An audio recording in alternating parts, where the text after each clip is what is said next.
All right, guys, welcome back. Speed Up and Get Your Hits podcast. As always, my name is Billy. I'm with SpecTrain, and with me I have Nick Young, Velox Training Group, Brennan from Vortex Edge. We're just three guys who like to shoot and like to help other people shoot. And this podcast is just about shooting and training and doing our best to talk about things that will help people get better. And we talk about gear and training and classes and all that kind of good stuff. We were just talking about it's been crazy for those of you that haven't been following along on the gram. I put out a drill a while back. We called it the Billy drill standard because it's a bill drill it's three strings of a bill drill, 7, 15, 25 yards. Add up your time and you get penalized time plus scoring for hits. But it's been going wild over about the past month.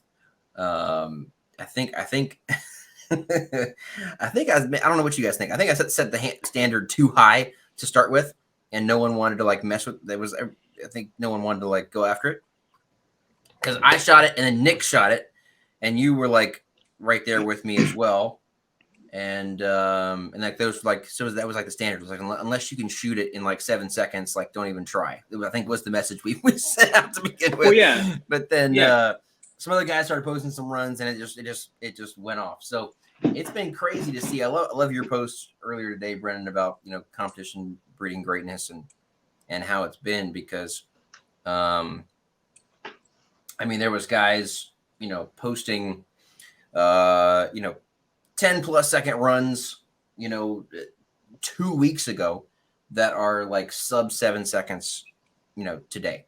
We literally had three.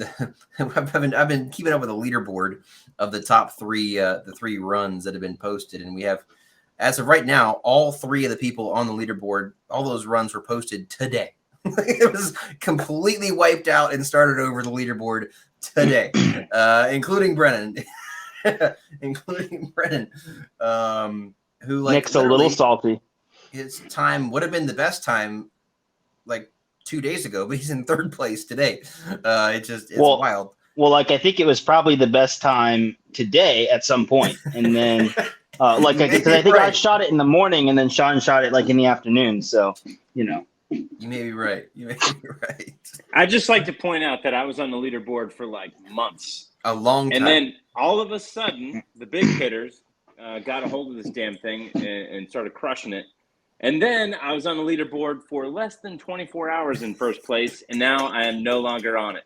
But I'm not salty at all. Not at all. Yeah, man. So anyway, if you would like to be on the leaderboard for 5 minutes, head over to the SpecTrain Instagram and check out the highlight for the rules and the Billy Joel standards. But probably the most infuriating thing was my run was like a 8.84 and Nick's was an 8.83. I was infuriated. That was the thing. Oh my gosh. And then I was on for like 6 hours. It was fun. I actually appreciated that because I was like, oof, if he's getting close to me, I know some other dudes are as well, so I need to get off my ass. And then I shaved, like a second off of it. It didn't last long. More than that, I think your run yesterday was 7:39, down from a 8:83. So it's a big chunk off. Fast. But yeah, dude. I guess I gotta shoot again, but I felt pretty good about 7:26 today. Yeah, dude. And now I don't feel as good anymore. That's smoking.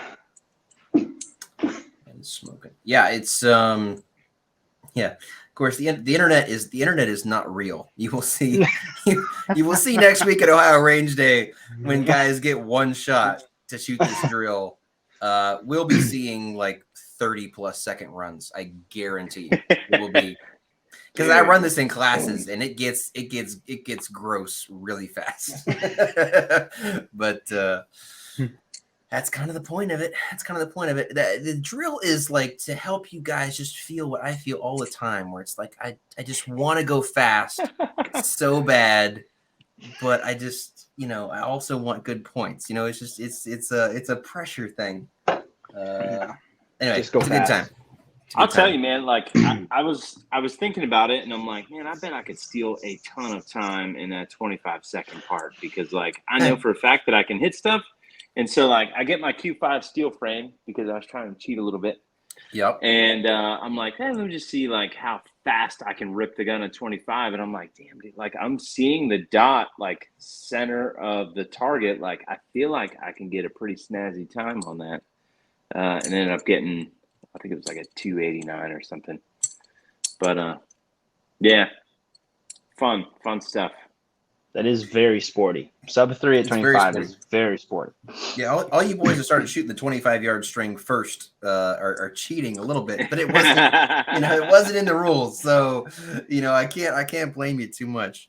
I mean, I kind of thought that was cheating, and then I saw multiple people do it. I was like, well, let's go.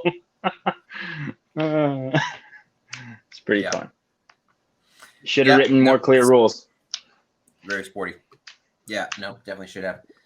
And thankfully, I thought we were gonna have to like make it a show the tape measure type thing, but I think everybody has been it's been pretty legit so far. So there is nothing in the written stage brief about the order.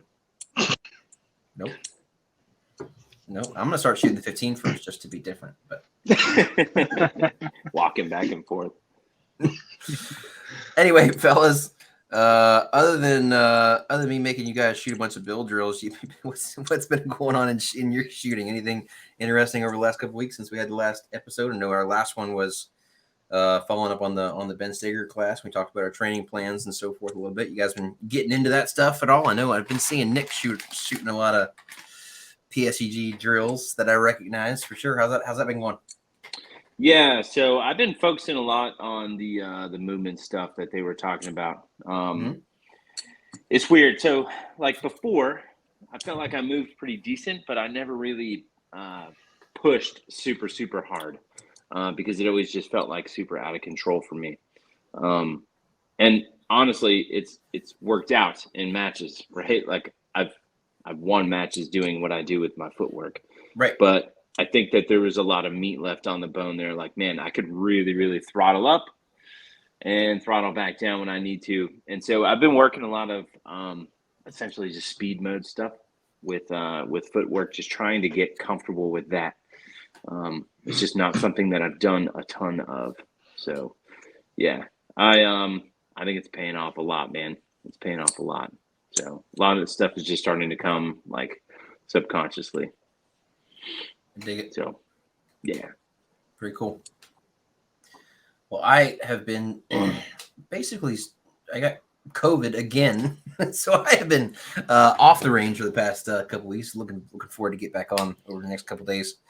But yeah, I've been dry firing a little bit. But that's about it, unfortunately. Yeah. So I've had no time to put that into practice. But how about you, Brandon? Anything interesting to report, or are we diving in? Yeah, so I haven't done all that much pistol shooting, honestly. Today was probably the most I'd done in a little bit, because I was like, damn it, I'm gonna get back on the leaderboard. I've been doing a fair amount of rifle shooting, actually, trying to work on my a little bit of positional stuff, but a lot of like 40 and 50 yards with a rifle, trying to get that to feel like 15 to 20-ish yards with a pistol does, to where like confirmation level 2 or so, and doing a lot of experimenting with shooting doubles, starting at like 25 and backing up from there, back to like 50. Did some work shooting like USPSA targets at like 100 today, which is pretty interesting, like magnified and unmagnified. So yeah, it's been kind of interesting stuff. I don't explore rifle performance like a ton, and I need to do more of it. I just tend to devote more of my time to pistol, but it's been pretty cool. It is definitely really cool to unlock like more performance farther back. Like I don't know, like I think inside of 10 yards with a rifle, like yeah, like you should be fast, but like I mean, dude, like your hits should be there. Like if you're missing like an A zone at under 10 yards, like that's not good. And if you're fast, like under 10 yards, it's like cool. Like most people can be. But like shooting like 10 rounds at 50 yards standing fast, position change, getting into position, shooting like another position fast. Like I think that's pretty impressive. So yeah, lots to work on there, but more rifle stuff than usual last couple weeks. I dig it.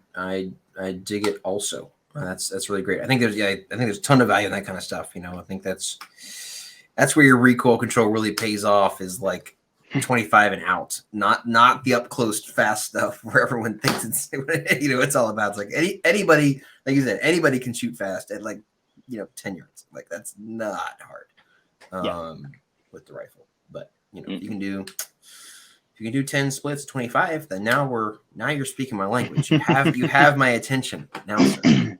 So very cool. All right. Well, speaking of the rifles, I think this is going to be kind of a rifle episode. We've talked about this a little bit in some of these subjects I know we've talked about. We're going to talk about tonight. We've talked about on previous episodes, but of course we continue to get questions. And so we thought we would kind of package it up into its kind of own episode. We're going to talk about rifles a little bit, kind of the gear side of things, how to build stuff out, what the purpose behind it is, what you might want to consider as far as stuff that you're going to bolt onto your gun, and just kind of go through it. Talk about boomsticks a little bit. So first of all, this is what I think it might be the most valuable for folks. Hopefully, what I'd love to hear you guys talk about a little bit is, first of all, this kind of the philosophy behind buying and or building out your rifle, because there's been a lot, and there's actually been, I saw some discussion online, even today, right? Of course, everyone. When you get the questions in the DMs about rifles, there's never any context, right? It's always like, hey, what's the best barrel length on an AR-15? And you're like, bro, like for what, right? But 7.5 inches. You can obviously dive in, super deep into, building out your rifles for like a mission specific purpose, where you have kind of a very niche use case for what you end up with. I joke all the time about the guys, in Rifle Corps or whatever, that like have to pull out a different gun for like each drill that we do, because they're like, oh, this is my transitions gun, and this is my reloads gun. And I'm like, bro, like what are we doing? Like at a certain point, like you need a gun that you can use like for jobs, like generally. So anyway. What do you guys think as far as what's kind of, should we be building a bunch of rifles out for like different use cases? Do you think there's any such thing as a do-it-all rifle? What's your kind of philosophy behind building out your guns? So I think first of all, you got to start off with, like, or at least me personally, I feel like as a freedom-loving American that digs guns, I believe every one of those type of people should be a rifleman. Right? Like you should be able to shoot a rifle really, really well. Like it is, to me, it's like one of the most American freaking things that you can do. Right. So yeah. why not do it? So like, that's my reason, right? I want to be able to shoot a rifle really, really well, at different distances. That's my reason. That's my mission, I guess you can call it. Mission specific. I dig it. So I guess, but that, saying, hey, I want to shoot a rifle really well, that doesn't tell me whether I need an AK or an AR or what I need, right? So like when you're considering, hey, should I strap a magwell on my gun or not? Like what kind of questions are you asking yourself? Like what are you thinking about specific use cases, or I don't know, what do you guys have? Purpose built out guns for different things, or do you have like one gun you mainly use for everything, or how do you kind of approach it? Yeah, I have purpose built stuff. Like I'm not a collector, but like I've got a bunch of different shit that I use for different things, right? For instance, like my night vision gun has a magwell, a bad lever. It's got a riser on it to make it easier to use with knots, to shoot passively, stuff like that. Got a laser.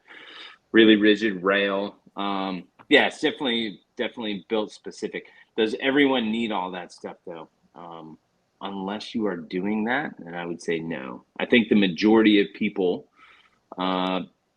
in my opinion, like typically what I see is like people shoot rifles 100 yards and in, right? So what do you specifically need to shoot 100 yards and in? And they go, well, hey, like this is my home defense. Like I want to be home defense too. It's like, okay, like then to me, I think a 14.5 or a 16-inch gun,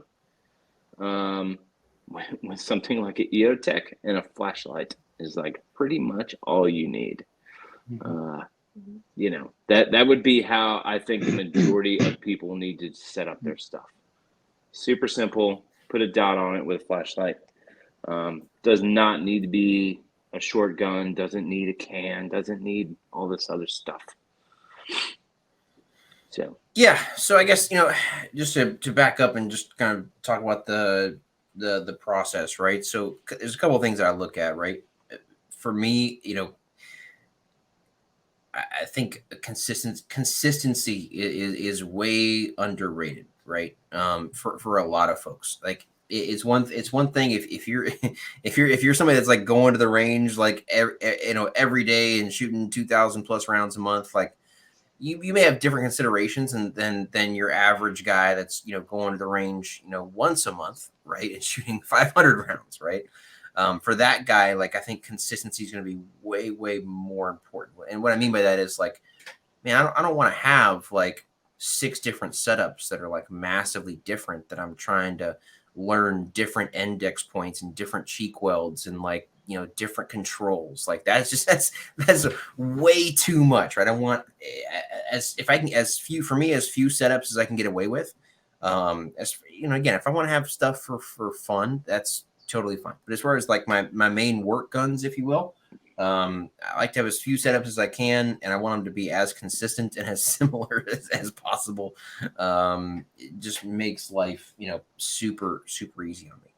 You know, like Nick was saying, you know, I think if I could have one gun that would do all the things that I want to do really well, then great, right? That'd be great. But at the same time, you know, that depending on what you want to do with those guns, you know, there may be specific things that you have to have, you know, on your gun that don't necessarily play well with other things that you do. Nick mentioned, you know, night vision.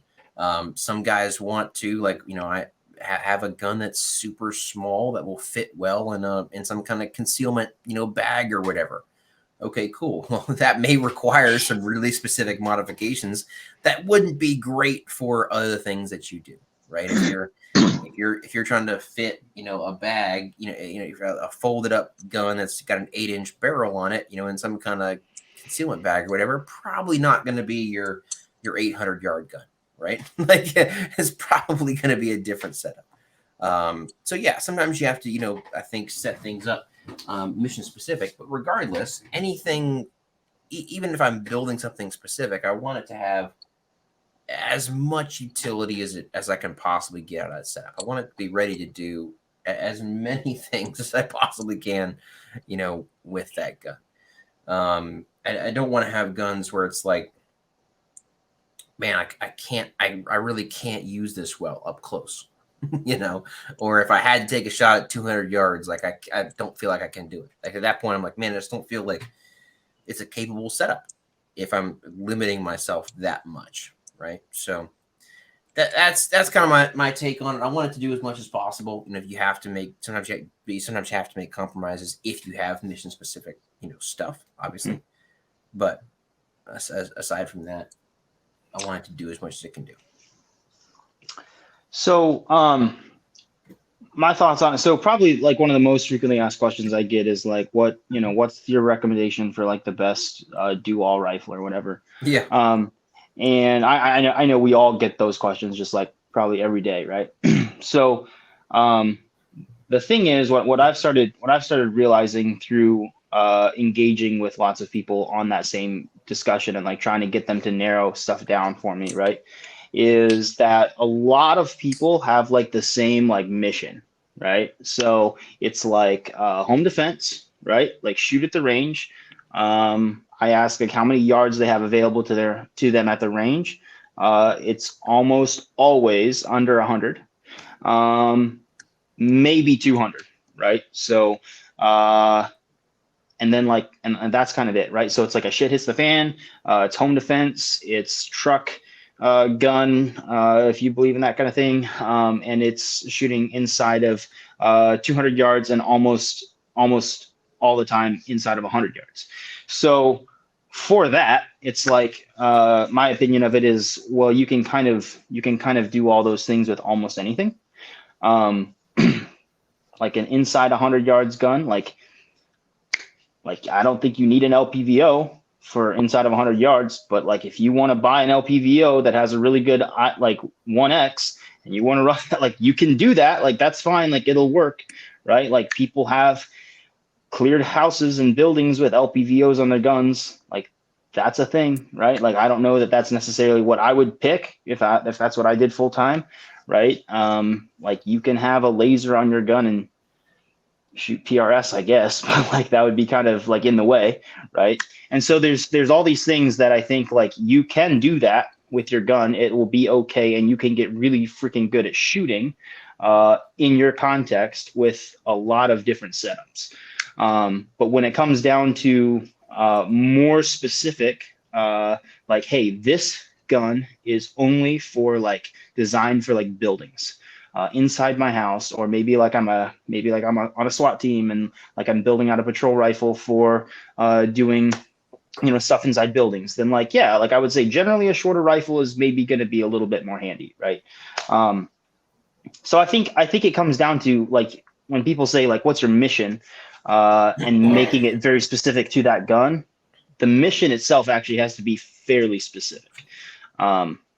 In my opinion. So generally the two big categories I do is like inside of 200 yards and outside of 200 yards. That determines my optic choice and kind of barrel length for me. And then from there, a lot of stuff is kind of personal preference for me. Yes. I dig it. Very good. All right. So let's dive in. I guess we can maybe talk about some specifics. Some of the, I guess we'll do this kind of in maybe a frequently asked questions order. So I think probably the question we all probably get the most is how long should this thing be? All right. So Nick, you already suggested how long answered that a little bit, right? But what do we think? First of all, does it matter? And regardless, how long should it be? So many jokes. Yeah, so I would say it depends if you're going to put a can on it. At least it does for me. So if I'm going to put a suppressor on it, I don't want a 16-inch gun with an 8-inch can, right? Yep. I do not want to be hauling around a musket. And people might say, hey, I got muscles. Cool, good on you. I've had those long musket guns, and they just were not super fun. They're not fast. It's not a handy setup. So kind of depends on how long the can is, right? So like you got one of these like little Surefire mini cans like I got here. I think this one is great on like, a 14 or 12.5-inch gun. But like if you're going to put a can on it, I would want a little bit shorter gun, especially like I think it really depends on how long the can is too. If you've got a long can, I would go with a little bit shorter barrel. And it also, I think, depends on what you want to do with, like, are you going to shoot the gun out to 400 to 500 yards often? And if so, probably a 10-3 barrel is not the one for you. So build it around what you're going to do with it. I think we're going to come back to that a lot in this chat. Yeah, for sure. Yeah, a lot of misnomers. I think around barrel length, you hit on a couple of them. Like a lot of people would say, "Oh, you can't do CQB with a 16-inch barrel," and I'm like, well, I mean, if you look at the classic Mark 18s with the the full length RC2s that dudes are running around kicking doors with, for the last 20 years, the overall length of those is pretty much exactly the same as my 16-inch gun, right? Like, so yeah, it depends if you're putting someone on the end of it or not. And we'll come back to cans, but consider the overall length of it for sure, and the weight. Weight's a thing, man, and Absolutely. it's not so much a thing. Like I hate to be this guy, right? It's not so much a thing on the flat range, right? But like if you ever get in that situation where you're like holding a door for like 15 minutes, like it becomes a thing, right? Like really fast. And so especially like how far out away from you that weight is, like makes a big difference. If you've got like a Mark 18 with a quad rail on it that's heavy, like that's way more manageable than like a longer gun that's the same weight a lot of times. So, think about that stuff. Also, I think there's misnomers like you said, like 400 or 500 yards, like 10.5 is probably not the thing, right? But like it is like I have found them to be very capable at like 200 yards as an example. Yeah. Like you can have the whole terminal ballistics discussion and stuff, but as far as like accuracy and ease of getting hits, you'd be surprised what those short guns can do out at least out to 200, I think. Dude, yes, I have a 10-inch SCAR. It Yeah. chronographs at just under 2,800 feet per second, which is pretty freaking spicy for a 10-inch barrel. Mhm. I've taken that particular gun with a 1-4 out to 700. Now, that being said, is that your 700-yard gun? No. No, it's not. Yeah, It's not. right. It's not. Could it do it? Yes. So like I get asked, I don't know about you guys, but I get asked that stuff all the time. Like, well, could it do it? It's like, well, Yes. yeah. I mean, some people could probably throw a rock that far too, but like, is that the tool for the job? No. Like, pick a better option. Yep. Agreed. Cool. Barrel links done. We hopefully we never have to answer this question ever. So Nick, if you could only have one, what length would it be? I get those questions all the time too. Well, we can't. Yeah. We can have as many as you want. This is America, and I can have as many as I want. That Exactly being right. said, I shoot this 14.5 pretty much all the time. Like this is the go-to. It's a 14.5 with a 1-6 and a flashlight. What about you, Brennan? Yeah, again, like I hate that question because like I like my 11.5 the most. I would say a 14.5 is a little bit more versatile. But I would probably go with my 11.5 because like for me, like I am not very like if you ask me to shoot past like 100 yards, you start losing my interest very quickly. So like for me and what I do, like 11.5, maybe 12.5, like that's perfect for me. I can do everything I want to do with that gun, and it doesn't wear you out. Yep. I'm more and more of that mindset as well. I spend a lot of time with the 10.5 these days. It's a lot of fun. I enjoy it quite a lot. Cool. All right. That is barrel lengths. I guess we should talk optics probably next. Would be the next most commonly asked question. So off the bat, I think it is obvious that the default most common optic you're going to see and or recommend is just going to be a dot, right? Under what circumstances should someone think about putting something with variable magnification on their rifle instead of just a dot? So again, I think that comes back to number one, what you want to do with it. Number two, if you do have longer distances to shoot that are available to you, that you could go use frequently, because I think a lot of people, they go, hey, I want an LPVO, and it's like, hey, do you have a place to shoot it? No. Well, then what you want an LPVO for, my man?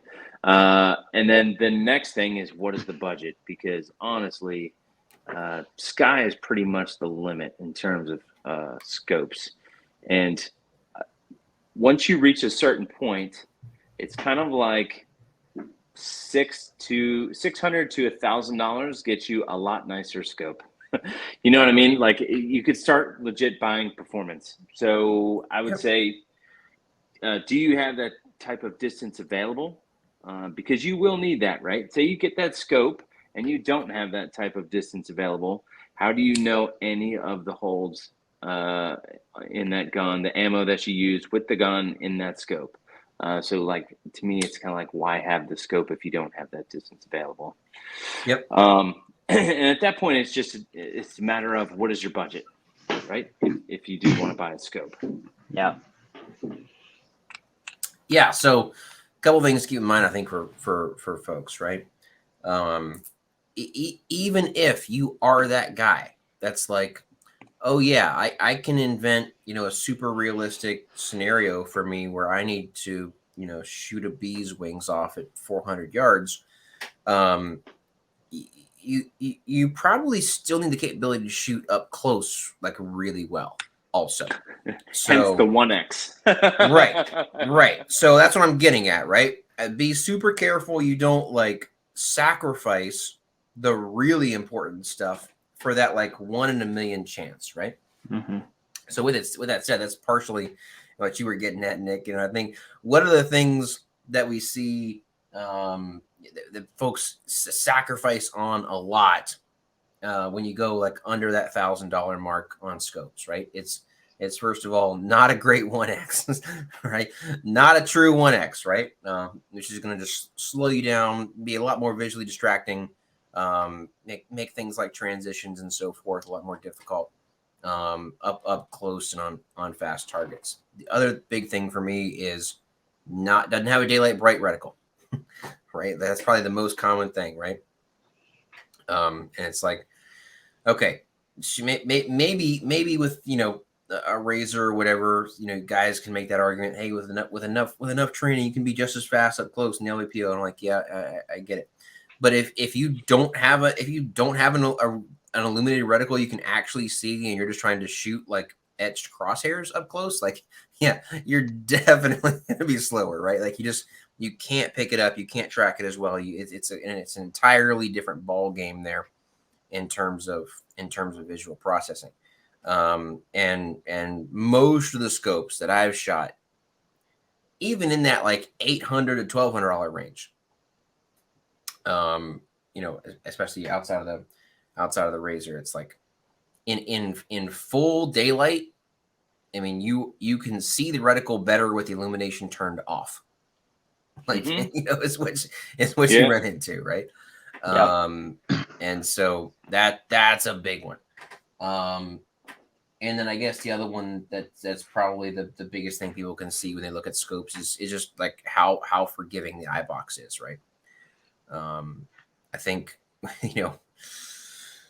again, under perfect conditions, when standing, facing directly down range and you're in your perfect stance and so on and so forth, you want to think you can throw that rifle up exactly at the right spot every time and your eye will land exactly in the right spot and you'll have the perfect cheek weld and all that kind of stuff. But, all of a sudden you get in, weird positions, you're shooting on the move, like whatever it is. And all of a sudden it becomes like a whole lot more difficult. Right. And so without those three things, I just feel like you're giving up a whole lot of capability on your close shooting. So that's the main things for me that I tell people, like, make sure you're not giving that stuff up when you start looking at your different scope options and stuff, because you're going to pay for it big time. Does that summarize it pretty big, or what you guys got to, or fairly decently, or what you guys got to add on that? Absolutely. Yeah. So like, it's pretty interesting, right? I work at Vortex, and so like, obviously we see a lot of people come through with like LPVOs and scopes on their guns. Most everybody overscopes their gun, right? Yeah. So like, yeah, so they'll have like some like 1-8 on their home defense gun. And I'm like, yeah, the 1X is like decent, but like, you spent like a lot of money on this scope. like why didn't you just get like a $300, $400 red dot instead? Because this is literally your bedside gun, right? And also like battery life is better on a red dot. Like everything for inside a house is like better with a red dot, right? And 100%. but like people think they're buying performance when they kind of like overscope a gun in from my experience.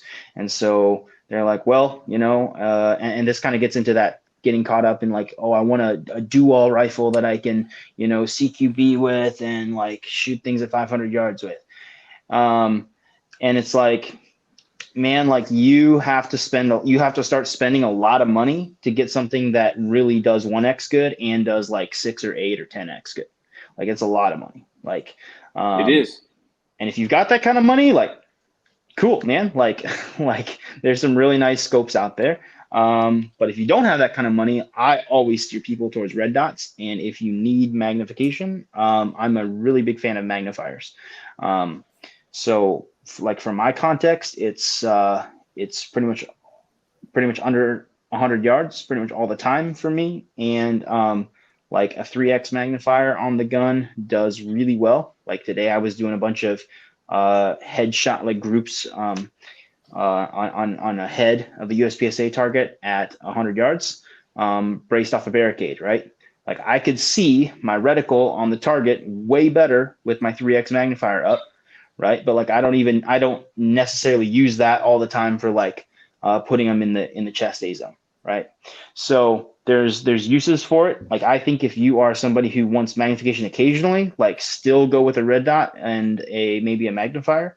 If you're somebody who is using magnification most times when you shoot your gun, like maybe an LPVO is good for you. Like you've got that range to shoot at. But I think a lot of people fall into that trap of overscoping their gun, thinking it's going to make it more more versatile without actually needing a gun to be very versatile. Yeah, I think what you're hinting at there too is like just a misunderstanding of magnification in general. There's obviously, I think the common misconception out there is like, hey, I need a 20 power scope to shoot 600 yards, and it's like, it's not really the way that it works. Also, I think just the understanding that like magnification, like you just kind of hinted at it, right? You said I don't use my magnifier necessarily at 100 yards for the chest A zone, but I will on the head, right? So in other words, the shooting that you're doing, the magnifier doesn't help you shoot like more accurately. It just helps you see the target better. Yep. Right. It helps you see better. Which if you have a smaller target or a harder to identify target or a target that blends in with the background more or whatever it is, like, on the range, can I shoot, a painted steel plate at 200 yards with no magnification, which is my red dot, like all day long? Like, yes, absolutely. Right. Can I necessarily see it after I've shot it 6 times and it's gray and is blending in with the berm at 200 yards with no magnification? Like maybe not. Right.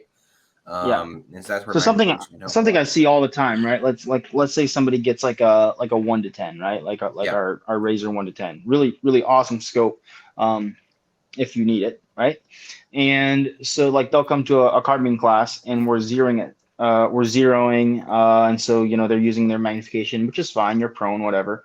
And then we start doing like standing groups and kneeling groups. And you look over and they are still all the way up at 10.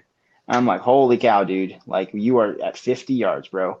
And like, you'll get people shooting the wrong target, like, because they're zoomed in so far. And like, man, well, like, people do that with pistols at 10 yards, to be fair. That is true. That's fair.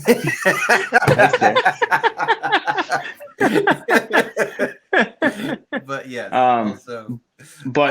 Like everybody thinks they think that more magnification will make them more accurate. And it's just not true. Like today I had a cardboard USPSA target on a cardboard backer, and that was kind of probably stupid after I stapled it up, but like I wasn't going to change it. Right. And like kind of hard for me, like my eyes, to make out that head box and exactly where I need to hold my reticle with a 50-yard zero at 100 yards. Like I was having a hard time making out like kind of the bottom of the neck-ish area. Yeah, 3x magnifier, like that's awesome, right? But it also magnifies like how much movement you actually got going on, and that could maybe kind of psych you out as well. So, yeah. Anyways, if you want to I use feel like magnification, you magnifiers are gotta also like use it a lot. magnifiers are also just like way more are way better and more practical than they ever have been. It used to be you had to drop $800 to get a decent magnifier, right? And they only had flip to side mounts available, which was very irritating, right? Now, obviously, I think the Aimpoint 3XC has kind of taken over the market a little bit, and it's just for what, like $300 is baller freaking red is a really baller magnifier. I've been playing around with it. I just picked up. I know Vortex come out with some as well. I never really wanted a 6X like for the magnification of it, but I have enjoyed it strictly just because it has the longer body on a 6X and it gets closer to your eye, which is nice. You don't have to deal with the eye relief issues quite so much. So they don't have a ton of time behind the Vortex ones yet. I'm sure Brennan has more than I do, but they seem so far. I'm very optimistic about their place in the market as well. But point being, you can get obviously I think solid magnifiers more affordably than ever. And to me, like for me personally, I hated dealing with flip to side mounts on magnifiers, but now that you have the flip to center, it's like, man, it's like, why not? Like, even if I'm not a huge fan of magnifiers, like, why not? It can only help. Like, it's not in the way at all. It doesn't cost me anything. It adds a few ounces, but like I said, the weight's back here, like where you don't feel it. It's not like out, in the front end of your barrel. And also, like, if you're gonna do something and you really like don't need magnification, like, there's nothing saying you can't just like take it off. Like they just go on and off. It's not like you have to re-zero those things. So, yeah, they're pretty convenient. Yeah, so I've tested that pretty extensively, and my mounts have been bomb proof as far as taking them on and off and then returning to zero really well. Of course, I paint on the mount and the rail exactly, so it's going back in the exact same spot. And I'm always cheating them forward and using the ADM mounts. But yeah, that's worked pretty well for me as well. So I think people would be wondering then, do I need a magnifier or an LPVO, right? And like to me, I think the way to answer that is, do I need a reticle with what I'm doing, right? Because the LPVO is going to offer you a reticle. It's going to have mils. It's going to have MOA. Sorry. MOA? No, it's not going to have MOA. It's just going to have mils. I'm going to have mils, but some people are going to have MOA, and even some people are going to have the crazy ass BDCs. No, Nick, no. It's really bad, but like there's a system of measure and scopes, whereas if you just have a magnifier and a dot, you don't, right? So for me personally, if I'm 300 yards and in, just give me a damn magnifier, right? Outside of 300 yards, like my 400 yard hold, like with this particular gun is 2 mils. I can't do that shit on a with a magnifier and a dot. I mean, I probably could, but it's definitely not going to be as precise. You could walk it in, but yeah. Like we're talking about first round hits. Right. Exactly. Yeah. So it's all about distance. That, like you said, I think that really is the big determining factor, especially with how good and inexpensive. I mean, like the 6X magnifiers are now. Like, if you really feel like you'd be hanging out around 250, 300 yards, like, you can still see really well with like a good 6X. So you guys will like this. So I had a guy in class like last week, and we were doing a Carbine 2 class, and so we're shooting like a box drill. So like 5 yards to the chest, to the head, or some variation thereof. So obviously for the head and stuff, like your offset is a pretty big deal to get A-zone hits. So this dude tells me, he's like, yeah, it's really convenient about this. He had a freaking 1 to 10. He's like, really convenient about this 1 to 10. I can use this hash mark to aim at 5 yards. And I was like, stop that. I was like, do you have I was like, do you have your reticle turned on, bro? And he was like, oh yeah. And like I look in there and it's like bright. And no, it was the 1 to 6. I'm sorry, yeah, because it was second focal plane. So I look in there, it's like bright, right? And he's like using a hash mark on his reticle to hold at 5 yards. And I was like, why don't you just put your dot, like the bright red thing that's like really distracting? Like, why don't you just put that a little bit high at 5? And he was like, well, because I have a hash mark that lines up with it. I was like, oh my gosh, bro. Like people get like really sometimes into their scopes, and it's like, that's not what that was for. But yeah, anyways, That's I'd what never an seen anybody EOTech using the reticle is reticle for 5 yards. Yeah, I was going to say the same thing, Nick. I was like, do we want to dive into EOTechs and stuff at this point? That's what an EOTech reticle's for. I actually know a dude who did that. Did what? In real life, like use the bottom of the EOTech. He was a student of mine. Yep. It's a thing. Out in the Charlotte area. Yeah. Yeah, it's a thing. Mm-hmm. People works do very well be for using him. those. Yeah. People do be using those, yes. Not a fan, personally. I'll just throw that out there, but Works for some people, doesn't work for others, like me. Yeah. They work most of the time, as long as you remember to turn them on, and it has very fresh batteries. It will work. Mm-hmm. So if it's working, it works. EOTech things. Anyway. Cool. I think that mostly covers the main things on optics. Anything else you guys want to dive into there? Offsets. What do you think about offsets? Yeah, I was just gonna bring that up. So I think first thing that you have to understand about offsets is the mounts. Because not all mounts are created equal, meaning not all mounts are centered over the bore. And you would want the offset mount to be centered over the bore, just like for the same exact reason that you would want the LPVO mount to be centered over the bore. Why does that matter? Because you could get it zeroed at a specific distance, but anywhere inside or outside of your zero, if the mount is not centered over top of the bore, you're going to have some wonky ass holds. Ask me how I know this. I've owned these mounts. Not a huge deal if you're shooting, big ass open targets all the time. But if you throw a partial or something in there, then it tends to matter. So I believe the T-Rex mount is pretty damn close to being centered over the bore. It's not quite centered over the bore. I know the Badger mounts, like the Badger scope mounts, where you can add a offset mount onto the scope mount.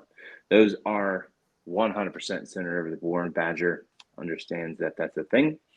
But dude, there's a lot that are not centered over the bore. Like I see them in classes all the time, and people just stop using them because they are having a very, very hard time hitting smaller things anyway. So maybe that dives into a little bit. Why would you need it? That's probably a good place to start, right? Yeah. Why would you need it? Fairly obvious, I suppose.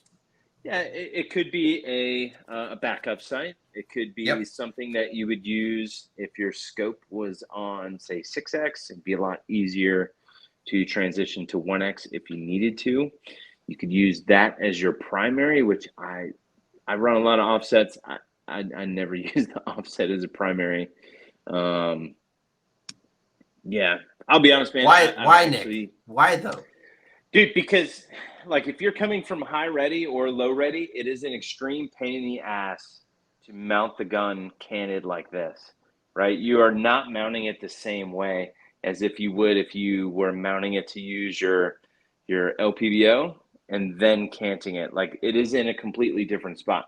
I've actually played with that quite a bit, and what I would do, like coming from high ready, whatever your definition of the stock tucked in underneath your armpit and the muzzle pointed up.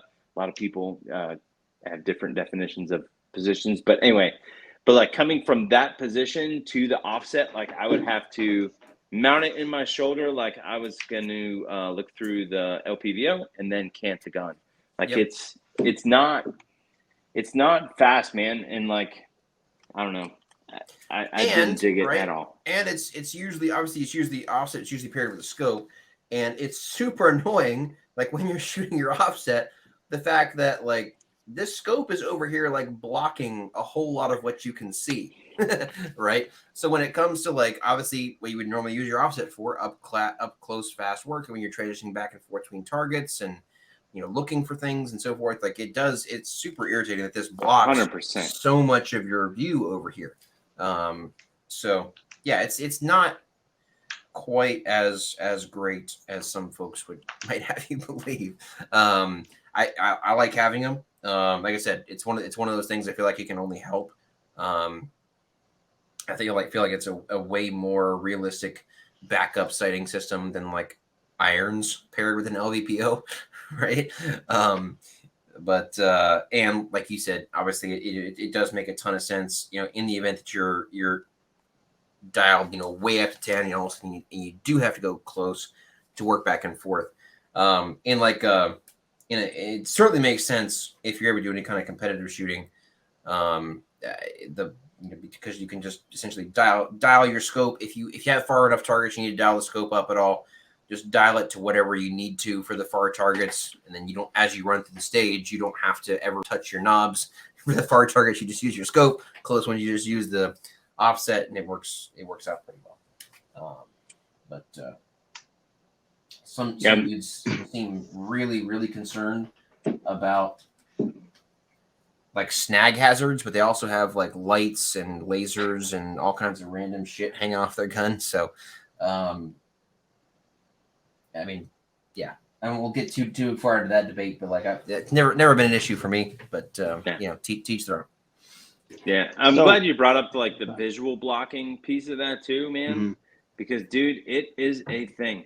Even if you're using the LPVO on 1X and you have that freaking offset red dot, like, dude, it blocks a lot. And like, if you're trying to shoot fast and accurately, like, that's a thing, man. Like, that thing kind of sucks hanging off the side in your view. I've actually been taking mine off. Like, I don't have one on this gun at all. I just have a 1-6. I don't know. And I kind of like it without it, to be honest. Like, and you mean you can still shoot good with that gun? I could shoot pretty damn good, yeah. Yeah.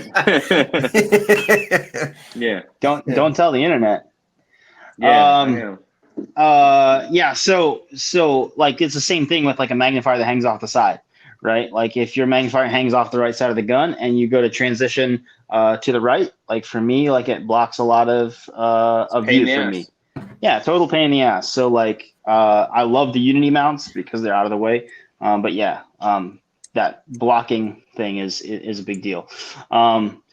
Like my thing on it is like I think a lot of people add an offset dot because it's like the last thing that they can add to their gun. Like they're looking for other shit to buy and like bolt onto their gun. Like they'll spend like a lot of money on like a really good scope that has really good 1X, and then they like buy like a $300 red dot to like use, and then that gun is a gun that they shoot like not far with.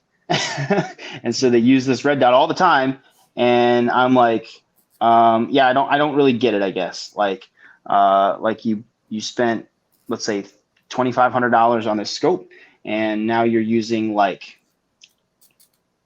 maybe even like an open emitter, like $250, $300 red dot, right? And yeah, again, I think it's just people not really understanding what they actually want to use the gun the most for, and a lot of times I think it's people who don't shoot all that much, unfortunately. But yeah. I think a lot of it is fantasy, man. A lot of it is fantasy camp, and I'm not trying to be a dickhead, but like honestly, I feel like it's people dreaming stuff up in their living room. Like this is gonna, like, I'm gonna be engaging. I'm gonna be in an engagement at 300 yards, and someone is gonna pop up at 10 yards, and I am 100% going to use that offset mount. And hey, man, that may be true, but like if you're just a regular dude that's like an insurance salesman, the chances of that happening are pretty slim. So like I'm not sure how much time and effort I would put into something like that. Yeah. this is one of those few things that like I feel like definitely got started, like I mentioned before, in the competition world, and makes like all the sense in the world in the competition world, because you 100%. can literally at the beginning of the stage, like lift your gun up and dial it exactly the way that you want for your farthest target, right? And you can pre-plan like when I'm going to mount the gun, like all this kind of stuff, and it works great. But like you said, for any kind of like for actual, you know, unplanned, stuff, it's like, man, it's kind of a whole different ball of wax, in how you're using your gear. So yeah. Anyway, cool. What else you think we should hit on, guys, on the right? What are the most common questions you're getting? And I think those are the two probably the biggest ones. But do you have something, Nick? I was gonna say rails, because to me, rails are a big deal. Yep. Especially if you're going to put something like some sort of sighting system on it, whether it's iron sights or whether it's an offset red dot or a laser, right?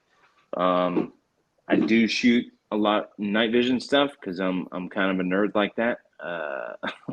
Like I try to see how fast and accurate I could be with nods on. Don't ask me why. I just enjoy it, right? What I have found is like you cannot just mount a laser on any old rail. I think of rails as they're very similar to like scope mounts. Like if you're going to mount any sort of sighting system on it, that rail needs to be as rigid as possible. That said, it's probably not going to be the lightest thing in the world, but that's okay because it needs to be rigid, right? This thing 100% needs to be rigid. So up front, like I shoot for Hodge, so take that for what it's worth. So like these Hodge rails, I have found are pretty damn slick in terms of like holding zero with lasers. Jim puts a ton of thought, like he'll tell you about this rail for like an hour on the phone, man, and like completely happy to do it, which like I think it's super freaking cool, man. Like he shoots a lot and knows what to do with these things. And so like I know that these rails are beefed up in specific spots to hold zero for lasers. So like pick the most rigid rail that you can find. Like if you're going to put a laser on the gun, don't use one of those like old ass, like what were those BCMs like when they first came out, like those magnesium ones. Like, dude, you can grab it and wiggle it with your hands, you know. The MCX rails, you know, you can grab and wiggle with those are like the worst. Yeah. It's like, do not mount a laser on the far end of that thing. Like your laser has to be on the receiver portion of an MCX. So it really depends on what you're doing. Like again, right? Like, but like if you're not going to put a laser or any sort of sighting system on it, then shit, man, by all means, just get a lightweight rail that does not need to be rigid, because it really doesn't, man. If it doesn't need to hold zero for anything, then who cares? Yep. That's it. I think a lot of people too like shop for rails thinking they're like, again, just gonna bolt like every accessory possible onto that thing, and it's like you probably should not. Like put a like in my like if I'm setting up a gun, like I'm gonna put a flashlight on it, right? I'm gonna put like an optic on it, and like that's kind of it in terms of what I'm actually bolting onto the gun. Like I have a sling, and that's about it that needs to go on the gun. And like a flashlight doesn't have to take up or doesn't take up all that much room. And so like some guys are like really big, I think, on like, you know, oh, I need like 7-sided M-lock. And okay, like if you need that, that's fine. Like I have not found that I need that. No. Like if I have like 3 sides of it, like I'd probably be fine. You know. Especially with how many mounts and stuff there are out there. So, yeah. There's a lot more mounts now. I used to really like the 7-sided M-lock for light mounts, because I always mounted like the Arasaka light mount like on the off ankles. It was, for me, it's not about bolting on more stuff. It's about being able to bolt it on exactly where I want it to be. Right? So like if you have the option, I think it's nice. But yeah, absolutely not required for sure. Yeah. But and like some rails, I think maybe have a little bit more structural integrity in some places, the way they're designed by not having M-lock like everywhere Yeah. as well, which is also kind of nice. Like I know my ADM rifle is designed like that, so it has some like it's beefed up in different places where like some people would put M-lock and they've like kind of beefed up parts of the rail, and like yeah, I like that. Like that gun holds zero with a laser really good. So yeah, I think that's a good design. Yeah, or like that's some, or you can some of them, a lot. It's being kind of more and more popular. I'm not sure if Zeb started this or not, but like if you have the kind of rail that has like the bigger vent holes on the off axis to reduce weight and stuff, they'll still include like a few sections of the. I don't think you really saw the rifle, but there's like 3 sections of M-lock on the off axis here, and then it's the bigger, like vents all the way back. But Yep. I just put it right where you might possibly need it. It doesn't have to be the whole rail. Agreed. Cool. Yes, solid rails are legitimate. Don't get Midwest Industries. Also, I had one of those. did you? Was it the one that comes with the glue? Yes. And, yeah. I had a LA5 on it that did not hold zero. And people might be wondering, like, how does it not hold zero, Nick? Well, so if you put a sling, if you put a sling somewhere on your rail, right, and then you snug that thing up, guess what is going to move? Your rail. And then if your laser is mounted on your rail, the chances of that thing holding zero are pretty slim. I mean, I saw one just fall off the gun on the range one time. Yeah. That was, it's a thing. Yeah. If your rail comes with glue, like it's probably a bad sign. Don't glue your rails on your gun. That's definitely not the way, for sure. Well, like that whole mounting bullshit of like the clamp, like that aluminum, that super thin aluminum is only going to stay tight for so long before it stretches, right? Especially if you shoot it a bunch and the gun gets hot and cold.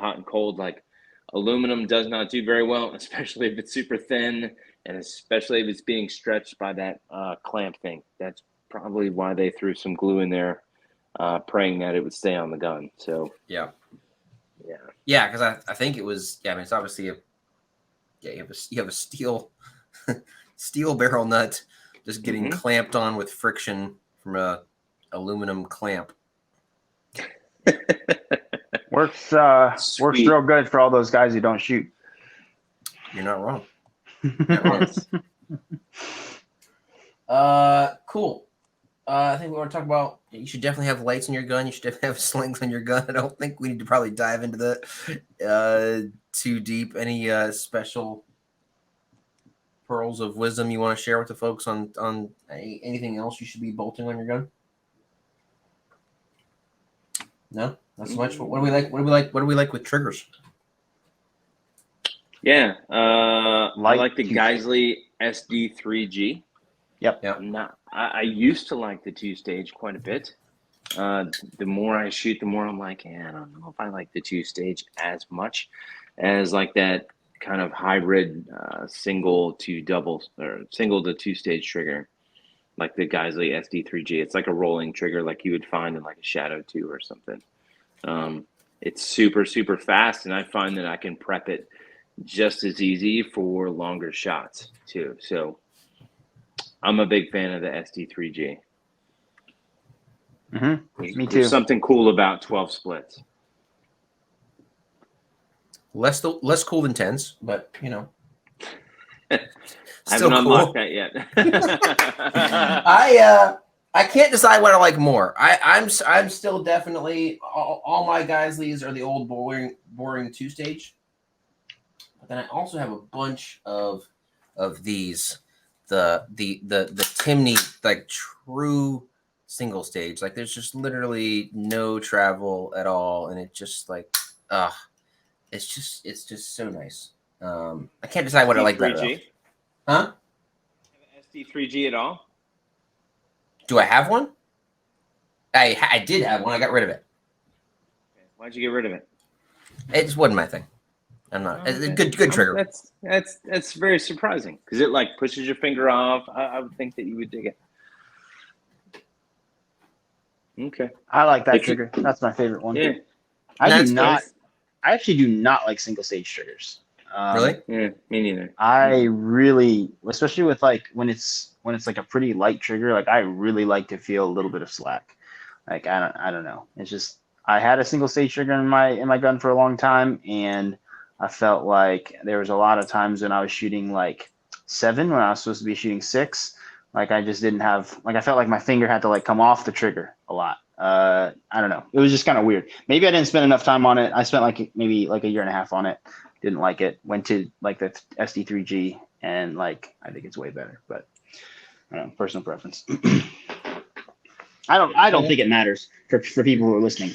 Like I think it's just personal preference. Really doesn't. Yeah, really doesn't. Mhm. Triggers matter so much less on a rifle, especially than pistol. Are you gonna like shoot your buddy if you have a bad lever in your gun? Oh yeah, for sure. Yeah. Yeah. No. I thought the internet was done with this. I thought we had like finished this conversation, but then I had like a student in class that I thought was going to have an aneurysm. The last rifle class when I started talking about bad levers. Dude, bad levers with a magwell are amazing. It's like, dude, your reloads will never be faster than with a like that is so fast with a magwell and a bad lever. And like if you're gonna shoot at night, whether it's white light or nods, like dude, my nods gun has a bad lever and freaking magwell on it. It just helps a ton. Yeah. Here's never done a magwell on a rifle. I should try it. You gotta try it. Here's the thing, right? So people that are like, hey, when you hit that, you're going to pull your trigger, right? Like what you don't do with your bad lever, for those that are watching, is like curl your finger onto the lever and like push it into the trigger.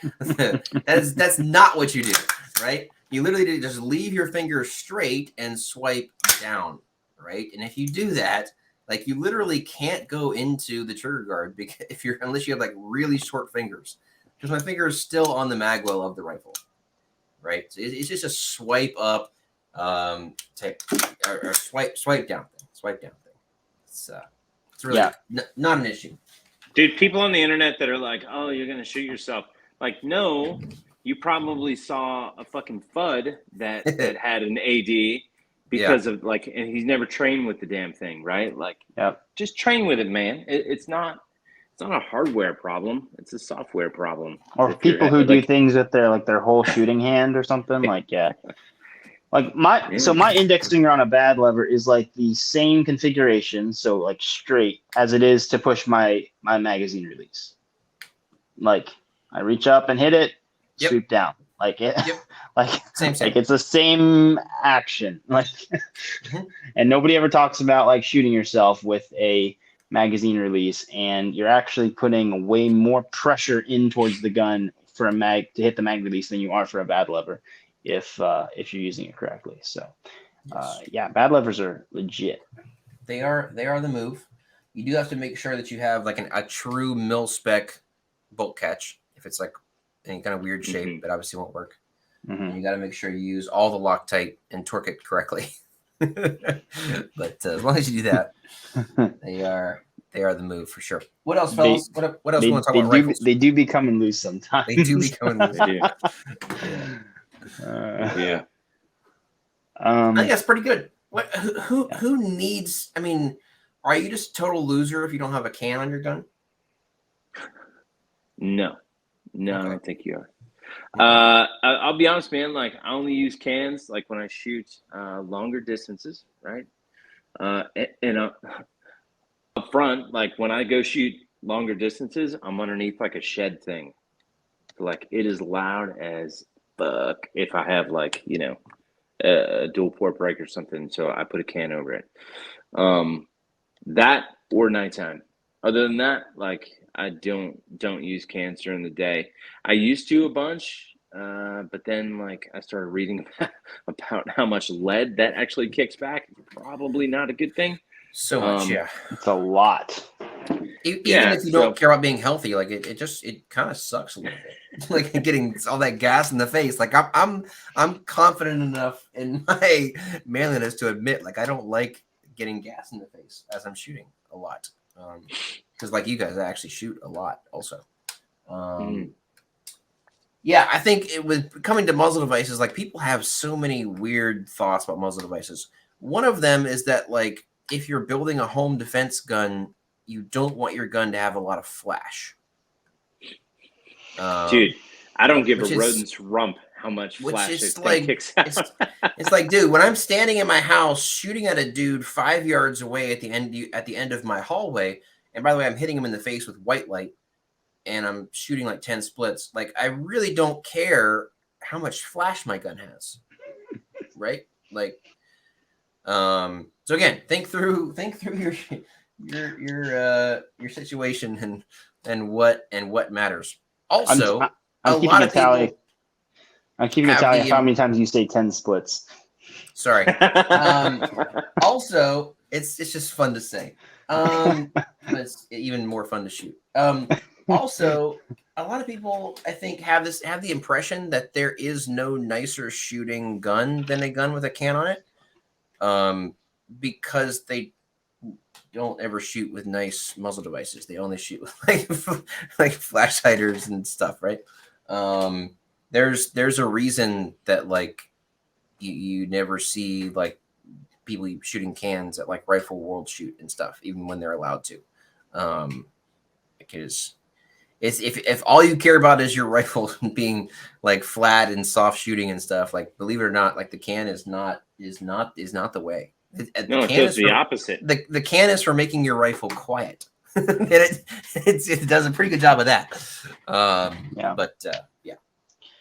So I've been playing around with different cans and different lengths and all that stuff on different length rifles. And essentially what I'm coming to is that it can be really, really nice if you tune a gun to run suppress and it's like set up for like running suppress like all the time. For guns that, at least my guns, and maybe like other people have better guns, but like on my guns, like popping cans on and off, like if I want it to run really, really well, unsuppressed and suppressed, then like putting a can on makes that thing a little overgassed.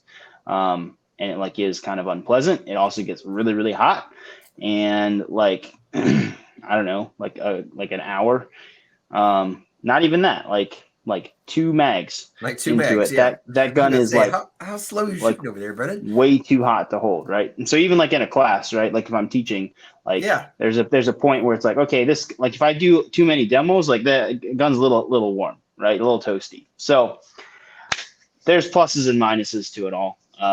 But like I wouldn't mind building out a gun that's like built for being suppressed all the time. I think that might be kind of cool, kind of fun. But for like my go-to rifle, like I don't need one. It's just kind of cool, kind of nice, but you don't have to have it.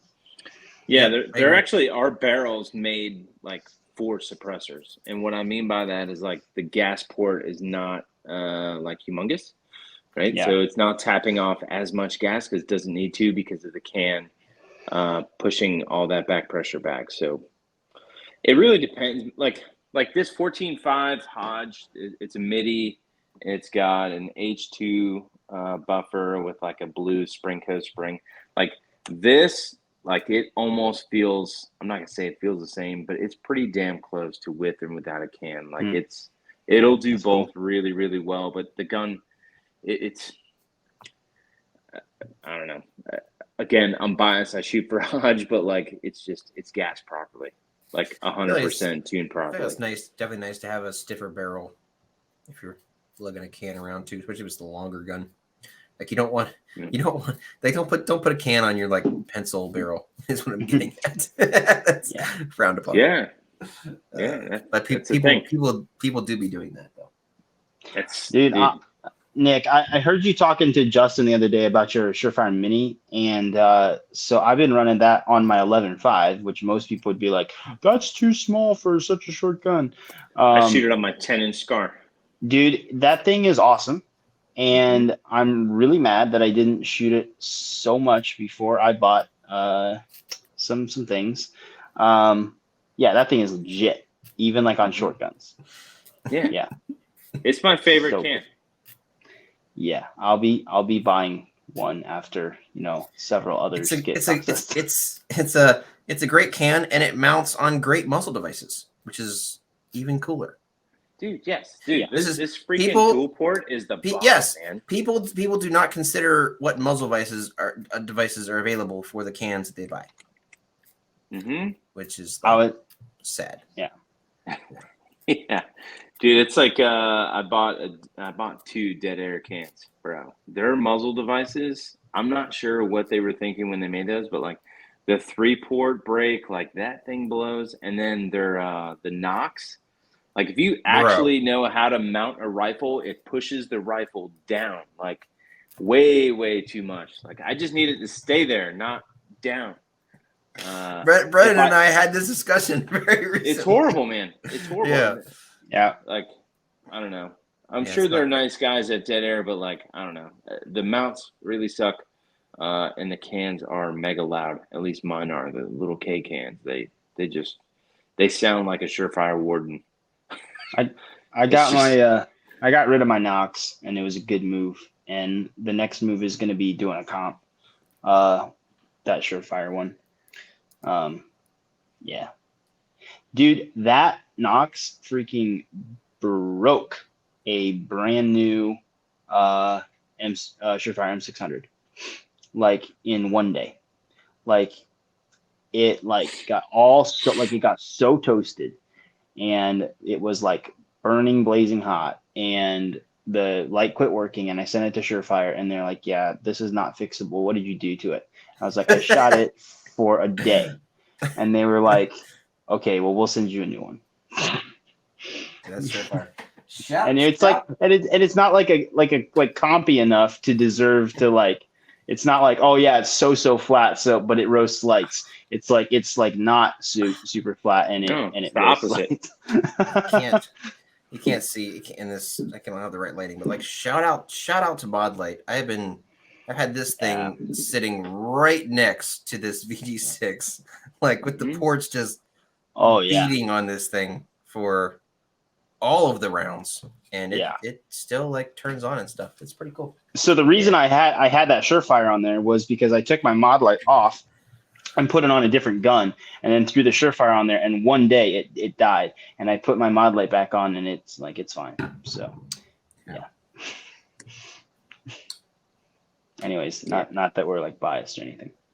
No. I'm not even gonna say anything because I'm 100% biased. As a matter of fact, not biased. I do have I should have done a show and tell, although it would not look cool. I guess my this weekend shooting should have been. I have the new X300 Turbo. I am a fan of that. Actually, it is. I would like to get one of those. I was reading the specs. I'm like, they basically made an OKW head, essentially. Pretty much. Yep. Cool. Yeah. Yeah. Cool, guys. Hopefully that's helpful to some folks. Any last words on the boomsticks?